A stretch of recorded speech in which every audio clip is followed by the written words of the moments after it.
Hi beautiful viewers, welcome back to Anugowda Kannada vlogs. ತುಂಬ ದಿವಸ ಆದಮೇಲೆ ನಮ್ಮ ಒಂದು ಡೈಲಿ ವ್ಲಾಗ್ನ ನಾನು ಶೇರ್ ಮಾಡ್ತಾ ಇದ್ದೀನಿ. ಪ್ರವೀಣ್ ಅವರು ಧರ್ಮಸ್ಥಳಕ್ಕೆ ಹೋಗಬೇಕು ಅಂತ ನೈಟೇ ಅವರು ಎಲ್ಲನೂ ತೋರಿಸ್ಕೊಟ್ಬಿಟ್ಟು ಯಾವ್ಯಾವ ಥರ ಮುಸ್ರೆಲ್ಲ ಇಡೋದು ಅಂತ ಹೇಳ್ಬಿಟ್ಟು ಅವರು ಹೊರಟರು.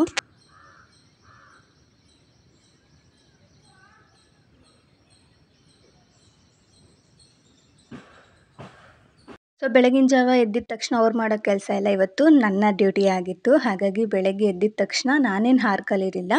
ಪ್ರವೀಣ್ ಅವ್ರ ಅತ್ತೆ ಅಂದರೆ ನನಗೆ ಅಮ್ಮ ಆಗಬೇಕು, ಅವರೇ ಹಾಲೆಲ್ಲ ಕರೆದು ಕೊಟ್ಟರು. ನನಗೆ ಸ್ವಲ್ಪ ಸೆಕ್ಷನ್ ಬ್ಯಾಕ್ ಪೇಯ್ನ್ ಜಾಸ್ತಿ ಇದ್ದಿದ್ದರಿಂದ ಮೆಡಿಸನ್ ಎಲ್ಲ ತೊಗೊಳ್ತಾ ಇದ್ದೆ. ಹಾಗಾಗಿ ಇವತ್ತು ಒಂದು ದಿವಸ ಅವರೇ ನನಗೆ ಹೆಲ್ಪ್ ಮಾಡಿಕೊಟ್ರು. 2 ಹಸುಲು ಹಾಲು ಕರೆದು ಇಲ್ಲಿ ಕೊಡ್ತೀವಲ್ಲ, ಮನೆ ಹತ್ರ ವರ್ತನೆ ಕೊಡ್ತೀವಲ್ಲ, ಅದಕ್ಕೆ ಅಂತ ಸೈಡಲ್ಲಿ ಎತ್ತಿಟ್ಟೆ. ಇನ್ನು ಮಿಕ್ಕಿದ್ದು ಒಂದು ಅರ್ಧ ಲೀಟ್ರೇನೋ ಮಿಕ್ಕಿತ್ತಷ್ಟೇ, ಅದನ್ನು ಹಾಗೆ ಫ್ರಿಜ್ಜಲ್ಲಿ ಎತ್ತಿಡೋಣ ಅಂತ ಹೇಳ್ಬಿಟ್ಟು ಕ್ಯಾನ್ಗೆ ಹಾಕಿ ಇಟ್ಟಿದ್ದೆ.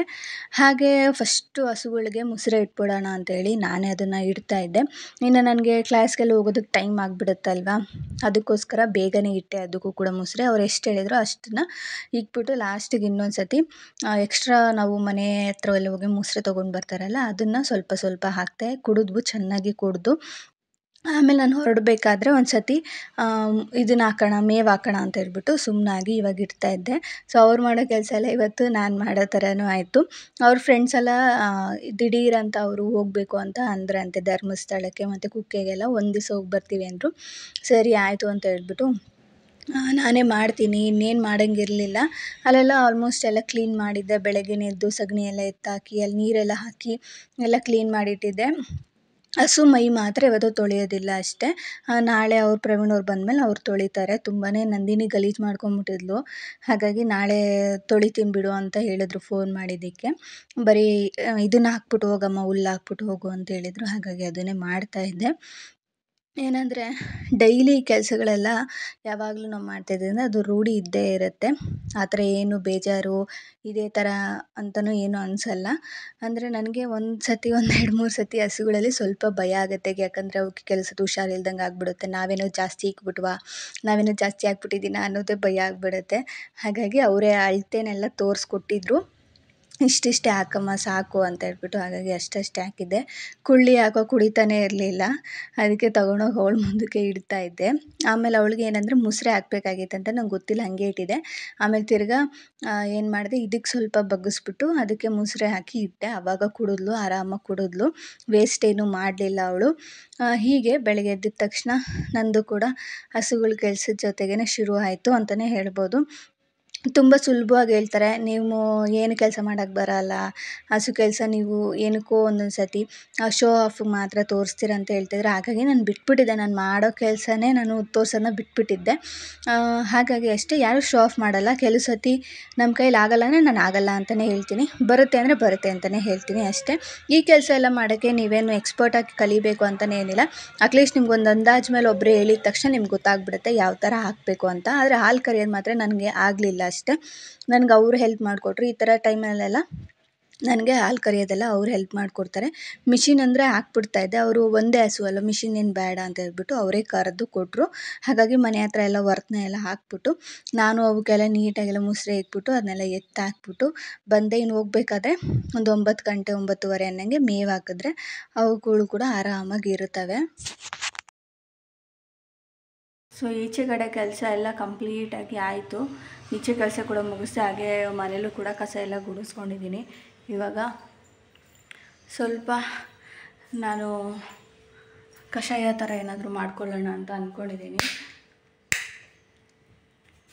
ಹಾಗಾಗಿ ನಾನಿವಾಗ ಕಾಫಿ ಏನು ಅಷ್ಟೊಂದು ಕುಡಿತಾ ಇಲ್ಲ, ಬಿಟ್ಬಿಟ್ಟಿದ್ದೀನಿ. ಸ್ವಲ್ಪ ಕಾಫಿನ ಅವಾಯ್ಡ್ ಮಾಡೋಣ ಅಂತ ಹೇಳ್ಬಿಟ್ಟು. ಯಾಕಂದರೆ ಸ್ವಲ್ಪ ದಿವಸದಿಂದ ಸ್ವಲ್ಪ ಒಂಥರ ಹುಷಾರಿಲ್ದಿರೋ ಥರ ಆಗ್ತಾಯಿದೆ. ಯಾಕಂದರೆ ನಾನು ನೋಡ್ಕೊಳ್ಳೋದು ಕಮ್ಮಿ ಆಗಿಬಿಟ್ಟಿದೆ ಅಂತಲೇ ಹೇಳ್ಬೋದು. ಕೇರಿಂಗ್ ಆಗಿರ್ಬೋದು, ಸೆಲ್ಫ್ ಕೇರಿಂಗ್ ಕಮ್ಮಿ ಆಗಿದೆ. ಹಾಗಾಗಿ ಇವಾಗ ಮೆಡಿಸನ್ ತೊಗೊಳ್ಳೋ ಥರನೂ ಆಗಿಬಿಟ್ಟಿದೆ ಇವಾಗ. ಆದರೆ ಆಫ್ಟರ್ ಸೆಕ್ಷನ್ ಏನಾಗುತ್ತೆ ಅಲ್ವ ಹೆಣ್ಮಕ್ಳಿಗೆ, ಅದಾದಮೇಲೆ ನಾವು ಡಾಕ್ಟರ್ ಏನು ಹೇಳಿರ್ತಾರೆ ಅದು ಫಾಲೋ ಮಾಡಿರ್ತೀವಿ. ಆದರೂ ಕೆಲವು ಸತಿ ನಮಗೇನೆಂದರೆ ತುಂಬ ಹೆವಿ ಕೆಲಸ ಮಾಡಿದಾಗ ಆ್ಯಂಡ್ ಹೆವಿ ಟೆನ್ಷನ್ ತೊಗೊಂಡಾಗ ಕೆಲವೊಂದಿಷ್ಟು ಪ್ರಾಬ್ಲಮ್ಗಳಾಗುತ್ತೆ. ಸೊ ನನಗೂ ಅಷ್ಟೇ ರೀಸೆಂಟಾಗಿ ಕ್ರೋಶ ಎಲ್ಲ ಒಂದೇ ಸತಿ ಆರ್ಡ್ರ್ ಕೊಡಬೇಕು ಅಂತ ಹೇಳ್ಬಿಟ್ಟು ಎಲ್ಲ ಹಾಕಿದೆ. ಹಾಗೆ ಬ್ಯಾಕ್ ಟು ಬ್ಯಾಕ್ ಬರೀ ಕೂತ್ಕೊಂಡೇ ಕೆಲಸ ಮಾಡೋ ಥರ ಅಲ್ವಾ, ಹಾಗಾಗಿ ಫುಲ್ಲು ಬ್ಯಾಕ್ ಪೇನ್ ಅನ್ನೋದಕ್ಕಿಂತ ಸ್ವಲ್ಪ ನಮಗೆ ಇಂಜೆಕ್ಷನ್ ಕೊಟ್ಟಿರ್ತಾರಲ್ವ, ಹಿಂಗೆ ನಮ್ಮನ್ನು ಬಗ್ಸಿ ಇಂಜೆಕ್ಷನ್ ಕೊಟ್ಟಿರ್ತಾರಲ್ವ, ಅದೇನು ಇಂಜೆಕ್ಷನ್ ಕೊಟ್ಟಿರ್ತಾರೆ ಆ ಸ್ಟ್ರೈಟ್ ನರ ಏನಿರುತ್ತೆ ಅಲ್ವಾ, ನನಗದು ಪೇಯ್ನ್ ಜಾಸ್ತಿ ಆಗೋಯಿತು. ಅದರಿಂದ ಸ್ವಲ್ಪ ಹೆಲ್ತ್ ಅಪ್ಸೆಟ್ ಆಗೋ ಥರ ಆಯಿತು. ಆದಷ್ಟು ನಾನು ಬೆಳಗ್ಗೆ ಬೇಗನೆ ಎದ್ದು ಸ್ವಲ್ಪ ವಾಕಿಂಗ್ ಎಲ್ಲ ಮಾಡೋದನ್ನ ಶುರು ಮಾಡಿದ್ದೀನಿ. ಯಾಕಂದರೆ ನಾವು ಇನ್ನೂ ಡೀಟೇಲಾಗಿ ಕೂಡ ತೋರಿಸೋದಕ್ಕಾಗಲ್ಲ, ಯಾಕಂದರೆ ಕೆಲವರು ಅದನ್ನು ಆಡ್ಕೊಳ್ಳೋರು ಇರ್ತಾರೆ. ಹಾಗಾಗಿ ಅದನ್ನೇನು ನಾನು ತೋರಿಸೋದಕ್ಕೇನು ಹೋಗಲಿಲ್ಲ. ಸೊ ವಾಕಿಂಗ್ನ ಶುರು ಮಾಡಿದ್ದೀನಿ. ಯಾಕಂದರೆ ನಾವು ಸ್ಟಾರ್ಟಿಂಗೇ ಯೋಗ ಮಾಡಿಬಿಡ್ತೀವಿ, ಇನ್ನೇನೋ ಮಾಡೋಕ್ಕೆ ಸ್ಟಾರ್ಟ್ ಮಾಡ್ತೀವಿ ಅಂತ ಅಂದರೆ ಸಾಧ್ಯ ಆಗೋಲ್ಲ. ಹಾಗಾಗಿ ಎಲ್ಲರೂ ಏನು ಹೇಳಿದ್ರೆ ಸ್ಟಾರ್ಟಿಂಗ್ ಒಂದು 10 ನಿಮಿಷ 20 ನಿಮಿಷ ವಾಕಿಂಗ್ ಸ್ಟಾರ್ಟ್ ಮಾಡಿ, ಆಮೇಲೆ ನಿಮಗೆ ಕಂಫರ್ಟಬಲ್ ಇದೆ ಅಂದರೆ ಮನೇಲೇ ಯೋಗ ಅಭ್ಯಾಸಗಳನ್ನ ಮಾಡಿ ಅಂತ ಹೇಳ್ತಾರಲ್ವ. ಹಾಗಾಗಿ ಇವಾಗ ನಾವೇನೋ ಮಾಡೋಕ್ಕೋಗಿ ನಮ್ಮ ಆರೋಗ್ಯನ ಹಾಳು ಮಾಡ್ಕೊಳ್ಳೋದು ಬೇಡ. ಆ್ಯಂಡ್ ಕೆಲಸದ ಪಾಡಿಗೆ ಕೆಲಸನೂ ಆಗ್ತಾ ಇರಬೇಕಾಗಿ ನಮ್ಮ ಆರೋಗ್ಯನೂ ಕೂಡ ಅಷ್ಟೇ ಚೆನ್ನಾಗಿರಬೇಕು. ಹಾಗಾಗಿ ಅಷ್ಟೇ ಇವಾಗ ಸ್ವಲ್ಪ ಆದಷ್ಟು ಏನಂತೀರ, ನಮಗೆ ತುಂಬ ತೀರ ಡಯೆಟು ಇದನ್ನೆಲ್ಲ ಫಾಲೋ ಮಾಡೋಷ್ಟು ಇದಿಲ್ಲ.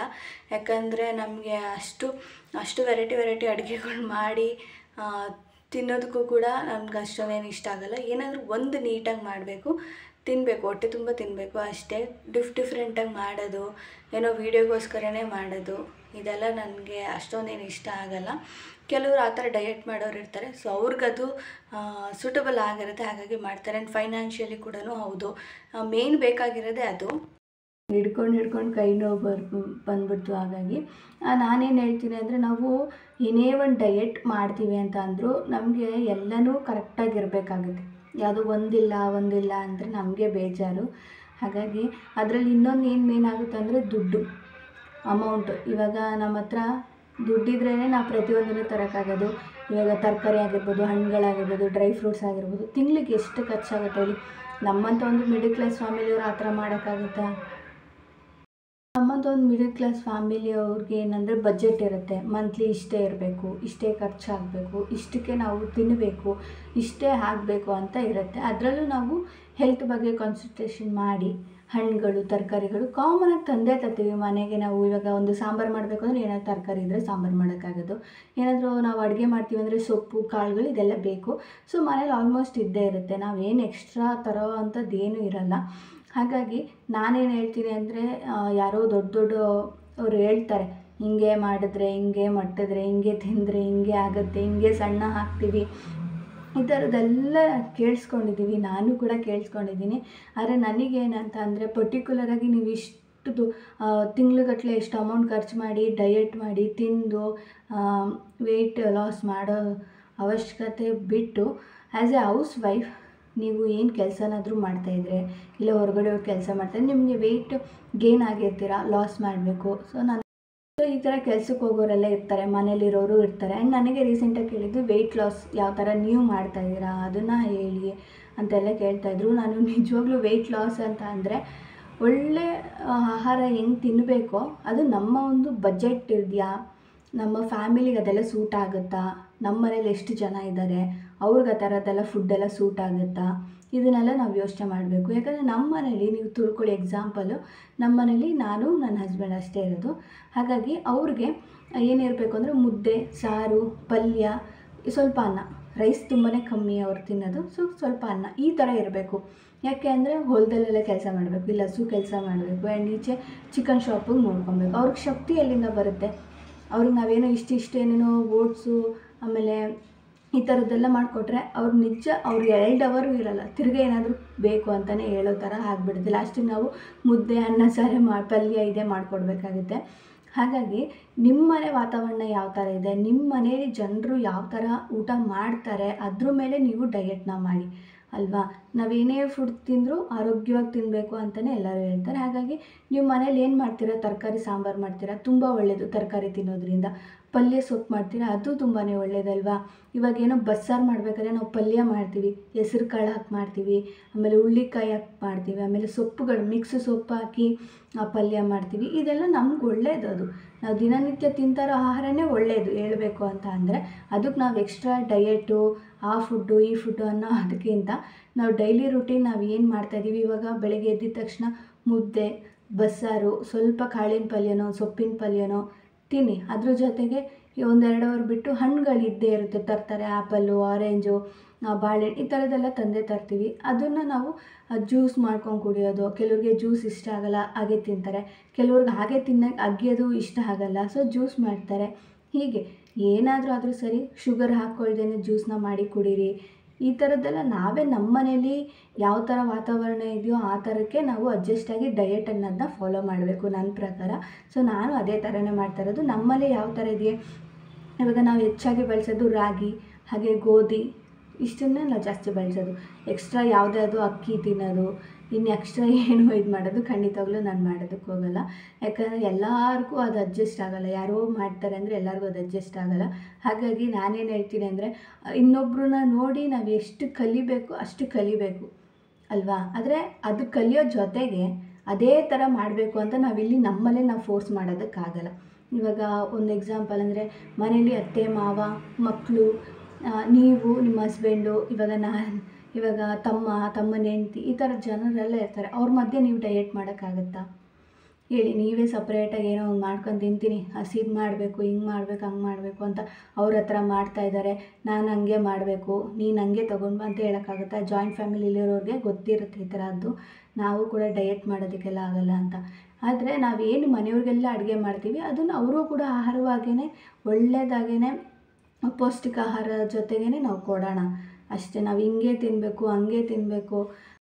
ಸೊ ಆಫ್ಟರ್ C-ಸೆಕ್ಷನ್ ತುಂಬಾ ನಾನು ಹೇಳಿದ್ನಲ್ವ, ಆ ಬ್ಯಾಕಲ್ಲಿರುವಂಥ ಇಂಜೆಕ್ಷನ್ ಕೊಟ್ಟ ಮೇಲೆ ಆ ನರ ತುಂಬಾ ಎಳೀತಾ ಇರುತ್ತೆ, ತುಂಬ ನೋವಾಗ್ತಾ ಇರುತ್ತೆ. ನಾವು ಹೆವಿ ಕೂತ್ಕೊಂಡು ಕೆಲಸ ಮಾಡಿ ಬ್ಯಾಕ್ ಪೇನ್ ಜಾಸ್ತಿ ಆದರೆ ಆ ನರ ತುಂಬ ನೋವ್ತಾ ಇರುತ್ತೆ. ಆ್ಯಂಡ್ ನಂಗೆ ಆ ಥರ 2 ಸತಿ ಎಕ್ಸ್ಪೀರಿಯೆನ್ಸ್ ಆಗಿದೆ. ಯಾಕಂದರೆ ನಾನು ಆವಾಗ ಹಬ್ಬಕ್ಕೆ ಅಂತ ಮನೆ ಫುಲ್ಲು ಒಬ್ಬಳೇ ಕ್ಲೀನ್ ಮಾಡಿಬಿಟ್ಟು ಆವಾಗ ಒಂದು ಸತಿ ಆಗಿತ್ತು. ಆಮೇಲೆ ಇನ್ನೊಂದು ಸತಿ ಯಾವುದೋ ಕೂತ್ಕೊಂಡು ಏನೋ ಜಾಸ್ತಿ ಕೆಲಸ ಮಾಡಿರೋದಕ್ಕೆ ಒಂದು ಸತಿ ಆಗಿತ್ತು. ಸೊ 2 ಸತಿನೂ ಹೋಗಿ ಡಾಕ್ಟರ್ ಹತ್ರ ನಾನು ಇಂಜೆಕ್ಷನ್ ಹಾಕ್ಸ್ಕೊಂಡು ಬಂದಿದ್ದೆ. ಅವರಂತೂ ಬೈದೇ ಬಿಟ್ಟರು ನನಗೆ, ಈ ಥರ ಇಂಜೆಕ್ಷನ್ ತೊಗೊಬಾರ್ದು, ಈ ಥರ ಆದಮೇಲೆ ಆದಷ್ಟು ನೀವು ಭಾರ ಎತ್ತೋದನ್ನ ಕಮ್ಮಿ ಮಾಡಿ, ಜಾಸ್ತಿ ಕೂತ್ಕೊಳ್ಳೋದು ಕಮ್ಮಿ ಮಾಡಿ. ಹೆಂಗೆ ಕಂಟ್ರೋಲ್ ಮಾಡೋಕ್ಕಾಗುತ್ತೆ? ಇವಾಗ ಕೆಲಸ ಮಾಡಬೇಕು ಅಂದರೆ ಕೂತ್ಕೊಳ್ಳೇಬೇಕು, ಇಲ್ಲ ನಿಂತ್ಕೊಳ್ಳೇಬೇಕು, ಈ ಥರ. ಸೊ ಅವ್ರೇನು ಹೇಳ್ತಾರೆ ಅಂದರೆ, ಜಾಸ್ತಿ ನಿಂತ್ಕೊಬಾರ್ದು, ಜಾಸ್ತಿ ಕೂತ್ಕೊಬಾರ್ದು. ಹಾಗೆ ಜಾಸ್ತಿ ನನಗೆ ಹೇಳಿದ್ದೇನೆಂದರೆ, ಅವರು ಎಳ್ಳು ಸಪ್ರೇಟಾಗಿ ನಾನು ಆ ಒಂದು ವಿಡಿಯೋನ ನಾನು ನಿಮ್ಮ ಜೊತೆ ಶೇರ್ ಮಾಡ್ತೀನಿ. ತುಂಬ ಜನ ಕೇಳ್ತಾಯಿದ್ರಿ, ಇಷ್ಟೊಂದು ಆ್ಯಕ್ಟಿವ್ ಆಗಿರ್ತೀರಾ, ಹೇಗಿರ್ತೀರಾ, ನಿಮಗೆ ಬ್ಯಾಕ್ ಪೇನ್ ಬರಲ್ವಾ, ಏನು ಎತ್ತ ಅಂತೆಲ್ಲ ಕೇಳ್ತಾಯಿದ್ರಿ. ಬೇಕಾದರೆ ನೀವು ಈ ವಿಡಿಯೋದಲ್ಲಿ ಕಮೆಂಟ್ ಮಾಡಿದ್ರೆ ಖಂಡಿತವಾಗ್ಲೂ ಅದಕ್ಕೂ ಕೂಡ ಸೊಲ್ಯೂಷನ್ ಇದೆ. ನಾನು ನೆಕ್ಸ್ಟ್ ವಿಡಿಯೋದಲ್ಲಿ ನಾನು ಹಾಕ್ತೀನಿ. ಎಷ್ಟರ ಮಟ್ಟಿಗೆ ನಾವು ಇಷ್ಟು ಆ್ಯಕ್ಟಿವ್ ಆಗಿ ಎಲ್ಲ ಕಲಿತು ಎಲ್ಲ ಕೆಲಸನೂ ಮಾಡಿಕೊಂಡು ಮನೆ ನಿಭಾಯಿಸ್ಕೊಂಡು ನಮಗೇನೋ ಬೇಕು ಇದನ್ನು ಕಲಿತಾ ಇದ್ದೀವಿ ಅಂದರೆ ಕಲಿಯೋದಕ್ಕೆ ಹೋಗೋದಾಗಿರ್ಬೋದು, ಅಪ್ ಆ್ಯಂಡ್ ಡೌನ್ ಮಾಡೋಕ್ಕೆ ಎಷ್ಟು ಸುಸ್ತಾಗುತ್ತೆ. ಸೊ ಆ ಸುಸ್ತು ಆಗಬಾರ್ದು ನಿಮಗೆ. ಅದು ಅಷ್ಟು ಎನರ್ಜಿ ನಿಮ್ಗೆ ಇರಬೇಕು. ಅಷ್ಟು ಎನರ್ಜಿ ಹೇಗೆ ಮಾಡ್ಕೊಳ್ಬೇಕು ನಾವು, ಅದನ್ನೆಲ್ಲ ನಿಮಗೆ ಬೇಕು ಅಂತಂದರೆ ಖಂಡಿತವಾಗ್ಲೂ ಕಮೆಂಟ್ ಮಾಡಿ. ಅದಕ್ಕೆಲ್ಲ ನಾನು ತೋರಿಸ್ಕೊಡ್ತೀನಿ. ಯಾವ ಥರ ಎಲ್ಲ ನಾವು ಆ್ಯಕ್ಟಿವ್ ಆಗಿರಬೇಕು, ಕೆಲಸಗಳನ್ನ ಮಾಡ್ಕೊಬೇಕು ಅನ್ನೋದನ್ನೆಲ್ಲ ನಾನು ತೋರಿಸ್ತೀನಿ. ಸೊ ಹಾಗೆ ವಿಡಿಯೋ ಕಂಟಿನ್ಯೂ. ಹಾಗೆಯೇ ನಾನು ಡಿಟಾಕ್ಸ್ ಡ್ರಿಂಕ್ಸ್ ಕೂಡ ಮಾಡ್ತಾಯಿದ್ದೆ. ಬರೀ ಬಿಸಿನೀರು ಕುಡಿಯೋ ಬದಲು ಈ ಥರ ಏನಾದರೂ ಮಾಡಿಕೊಂಡು ಕುಡಿಯೋದನ್ನ ಅಭ್ಯಾಸ ಮಾಡ್ಕೊಂಡಿದ್ದೀನಿ. ನಾನು ಡೈಲಿ ಮಾಡಿಲ್ಲ ಅಂದರೆ ಅಟ್ಲೀಸ್ಟ್ ವಾರಕ್ಕೆ 2-3 ಸತಿ ಆದರೂ ಮಾಡಿ ಕುಡಿತೀನಿ. ನಂಗೆ ತುಂಬಾ ಒಳ್ಳೆ ರಿಸಲ್ಟ್ ಇದೆ ಇದರಲ್ಲಿ. ಹಾಗಾಗಿ ಸೊ ಕೊನೆಗೆ 1-2 ಲವಂಗನ ಹಾಕಿ ಚೆನ್ನಾಗಿ ಕುದಿಸ್ಬಿಟ್ಟು ಆ ನಂತರ ಬಿಸಿದೆ ಸ್ವಲ್ಪ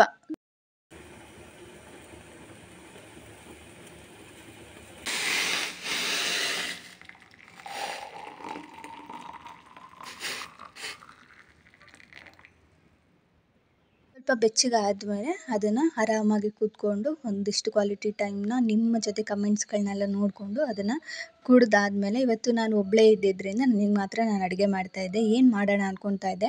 ಮೊನ್ನೆ ಪ್ರವೀಣ್ ಅವರು ಬದನೇಕಾಯಿ ತಂದಿದ್ದರು. ಹಾಗಾಗಿ ಅವರಿನ್ನೂ ರಾತ್ರಿ ಬರ್ತಾರಲ್ಲ, ನನಗೆ ಬೆಳಗ್ಗೆಗೆ ಮತ್ತು ಮಧ್ಯಾಹ್ನ ಅಂದರೆ ಬಾಕ್ಸ್ಗೂ ಕೂಡ ಆಗುತ್ತೆ ಅಂತ ಹೇಳ್ಬಿಟ್ಟು ನಾನು ವಾಂಗಿಬಾತ್ ಮಾಡ್ಕೊಳ್ತಾ ಇದ್ದೀನಿ. ನನಗೇನೆಂದರೆ ವಾಂಗಿಬಾತ್ ತುಂಬಾ ಇಷ್ಟ ಆಗುತ್ತೆ. ಒಂದೊಳ್ಳೆ ಫೇವ್ರೇಟ್ ರೆಸಿಪಿ ಅಂತಲೇ ಹೇಳ್ಬೋದು ನನಗೆ. ಕ್ಯಾಪ್ಸಿಕಮ್ ಇದ್ರೂ ಮಾಡ್ತೀನಿ, ಬದನೇಕಾಯಿ ಇದ್ರೂ ಮಾಡ್ತೀನಿ.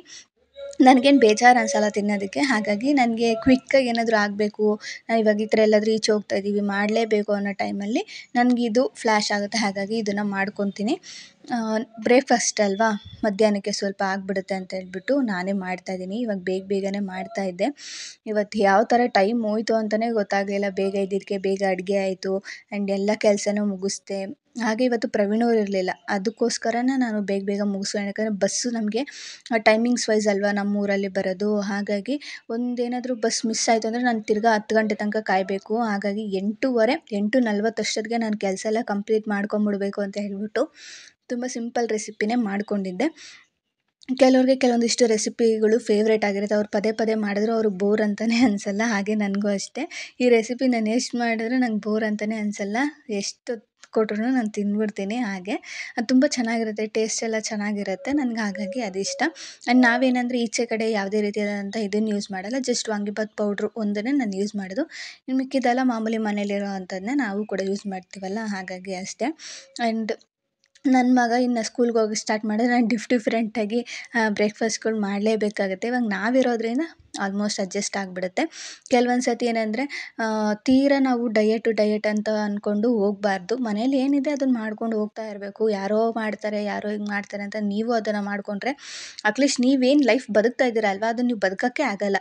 ಅವ್ರನ್ನೇ ನೋಡ್ತಾ ಇದ್ದಾಗ ನಮ್ಗೆ ಅವ್ರ ಥರ ಇರಬೇಕು ಅಂತ ಅನಿಸುತ್ತೆ ಹೊರತು ನಿಮ್ಮ ಲೈಫಲ್ಲಿ ನೀವು ಹೆಂಗೆ ಇದ್ದೀರಾ, ಹೆಂಗೆ ಬದುಕ್ತಾ ಇದ್ದೀರಾ ಅನ್ನೋದೇ ನಿಮಗೆ ಗೊತ್ತಾಗಲ್ಲ. ಹಾಗಾಗಿ ನಮಗೆ ಎಷ್ಟು ಎಂಟರ್ಟೈನ್ಮೆಂಟಿಗೆ ಬೇಕು, ಎಷ್ಟು ತಿಳ್ಕೊಳ್ಳೋದು ಬೇಕೋ ಅಷ್ಟು ಮಾತ್ರ ಸಾಕು. ಇನ್ನೊಬ್ಬರು ಲೈಫ್ನ ನಿಮ್ಮ ಲೈಫ್ಗೆ ಕಂಪೇರ್ ಮಾಡಬೇಡಿ. ಅವ್ರು ಮಾಡ್ತಾಯಿದ್ದಾರೆ, ನಾವು ಯಾಕೆ ಮಾಡೋಕ್ಕಾಗ್ತಾ ಇಲ್ಲ ಅಂತ. ಆ್ಯಂಡ್ ಡಯಟ್ ಹೆಸರಲ್ಲಿ ತುಂಬಾ ಇದೆ ಇವಾಗಂತೂ. ಎಲ್ಲರೂ ಡಯಟು, ಇಷ್ಟು ಕೆ ಜಿ ಇಳಿಸ್ತೀವಿ, ಹಿಂಗೆ ಇಳಿಸ್ತೀವಿ ಅಂತಲೇ ಅದನ್ನೇ ಹೇಳ್ತಾ ಇರ್ತಾರೆ. ತಲೆಗೆ ಹಾಕ್ಕೋಬೇಡಿ. ಅಡುಗೆ ಎಲ್ಲ ಮುಗಿಸ್ತಾ ಯಾಕೋ ನಂದಿನಿ ಕಿರಿಸ್ತಾ ಇದ್ದಾಳೆ. ಹುಲ್ಲ ಹಾಕಿಲ್ಲ ಅಂತ ನಾನು ಇವಾಗ ಒಂದು ಸತಿ ಹಾಕ್ತೀನಿ, ಆಮೇಲೆ ಹೋಗ್ಬೇಕಾದ್ರೆ ಒಂದು ಸತಿ ಹಾಕ್ಬಿಟ್ಟು ಅಮ್ಮಂಗೆ ಹೇಳ್ತೀನಿ. ಅವರೆಲ್ಲ ಈಚೆ ಹೋಗ್ತೀನಿ ಅಂತ ಹೇಳ್ತಾ ಇದ್ದಾರೆ, ನೋಡೋಣ ಅವ್ರಿಗೂ ಹೇಳ್ತೀನಿ. ಒಂದು ಸತಿ ಇವಾಗ ಹಾಕ್ಬಿಟ್ಟು ಬರ್ತೀನಿ.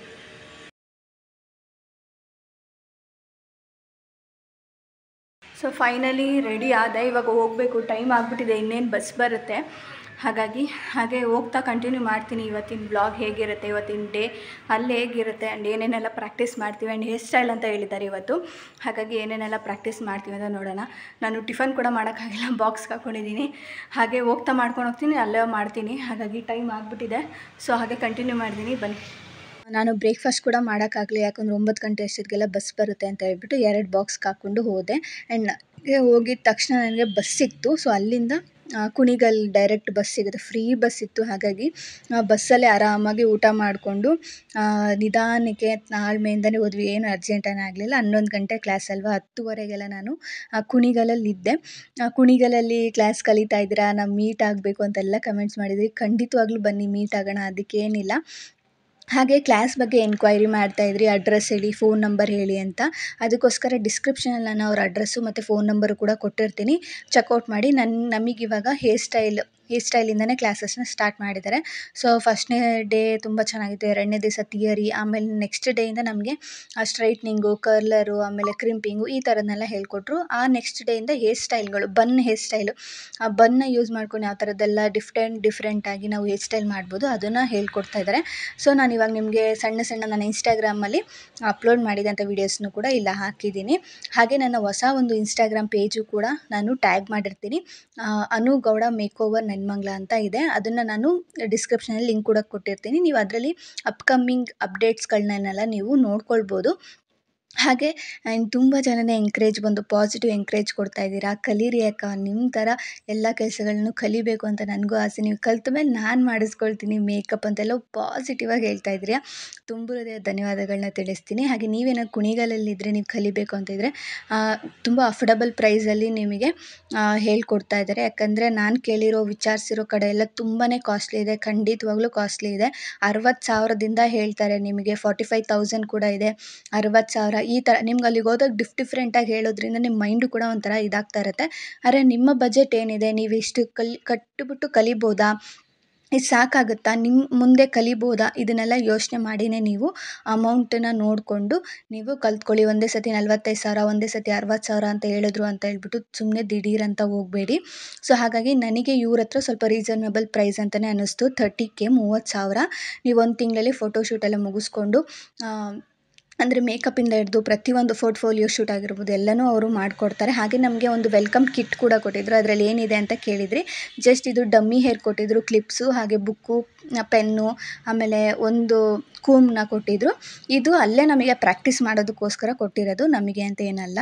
ಹೋಪ್ ಈ ವಿಡಿಯೋ ನಿಮ್ಗೆ ಇಷ್ಟ ಆಯಿತು ಅಂತ. ಇಷ್ಟ ಆಗಿರೋ ಚಾನಲ್ನ ಸಬ್ಸ್ಕ್ರೈಬ್ ಮಾಡ್ಕೊಳ್ಳಿ. ಹಾಗೆ ಮರಿದಂಗೆ ಬೆಲ್ ಬಟನ್ ಕ್ಲಿಕ್ ಮಾಡಿ. ಸಿಗ್ತೀನಿ ಮುಂದಿನ ವಿಡಿಯೋದಲ್ಲಿ. ಅಲ್ಲಿವರೆಗೂ ಟೇಕ್ ಕೇರ್, ಬಾಯ್ ಬಾಯ್.